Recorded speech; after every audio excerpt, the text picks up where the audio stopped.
ثوبان رضی اللہ تعالی عنہ روایت کرتے ہیں رسول اللہ صلی اللہ علیہ وسلم نے اس فرمایا من تكفل ان لا يسأل الناس اتكفل له بالجنہ، کوئی ہے جو ضمانت دے دے، گارنٹی دے مجھے کہ وہ زندگی میں کبھی اپنی ذات کے بارے میں سوال نہیں کرے گا، میں ضمانت دیتا ہوں قیامت کو یہ جنت میں داخل ہو جائے۔ سیدنا حکیم ابن حزام رضی اللہ تعالی آپ نے صرف ایک مرتبہ فرمایا حکیم حکیم تم کسی سے مانگیے نا۔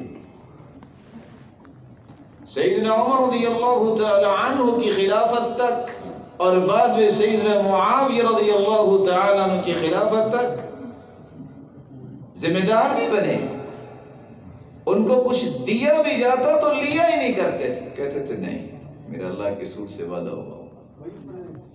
اس کے باوجود اللہ نے وہ عطائیں کی ان کو، اس قدر مالدار تھے کہ عام لوگوں کے پاس اتنا مال نہیں تھا۔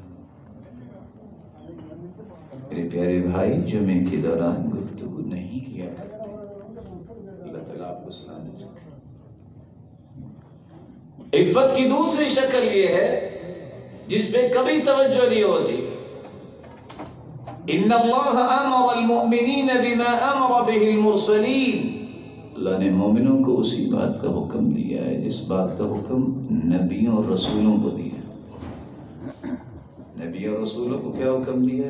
یا ایھا الرسل کلوا من الطیبات واعملوا صالحا، اے نبیوں کی جماعت پاکیزہ کھاؤ اور عمل صالح کرو۔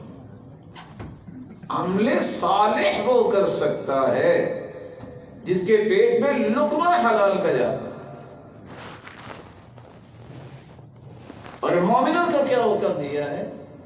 یا ایھا الذین آمنوا کلوا من طیبات ما رزقناکم واشکروا للہ، پاکیزہ کھاؤ اور شکر گزار بنو۔ شکر گزاری کرتا ہی وہ ہے جس کے پیٹ میں لقمہ حلال جاتا ہے، اور حرام کھانے والا کلاکل ایسا انسان ہے جو کھاتا ہے لیکن سیر نہیں ہوتا، مال آیا اسی طرح اڑ جاتا۔ ثم ذكر الرجل يطيل السفر أشعث أغبر يمد يديه إلى السماء يقول يا رب يا رب۔ پھر آپ نے ایک ایسے انسان کا تذکرہ کیا جس کی 4 صفات ہیں، لمبا سفر کرتا ہے، بال بکھرے ہوئے ہیں، آسمانوں کی طرف ہاتھ اٹھاتا ہے اور یا رب کہتا ہے۔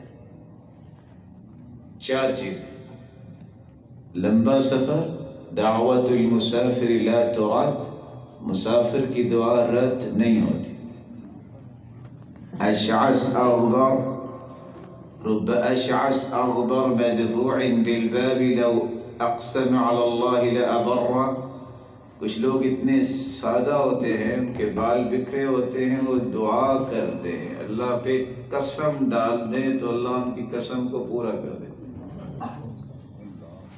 تیسری بات، ہاتھوں کو آسمان کی طرف اٹھاتا ہے، حدیث کے الفاظ ہیں ان ربکم حیی کریم یستحی من عبده اذا رفع یدیہ الیہ ان یردہما صفرا خائبتین، گناہ کر کے جب ہاتھ انسان اٹھاتا ہے حیا رب کو آتی ہے کہ میں اپنے بندے کے ہاتھوں کو خالی واپس اٹھاؤں۔ چوتھی بات، یا رب کہتا ہے، حدیث میں آتا ہے جو 2 رکعتیں پڑھ لے اچھے وضو کے ساتھ دعا کرے یا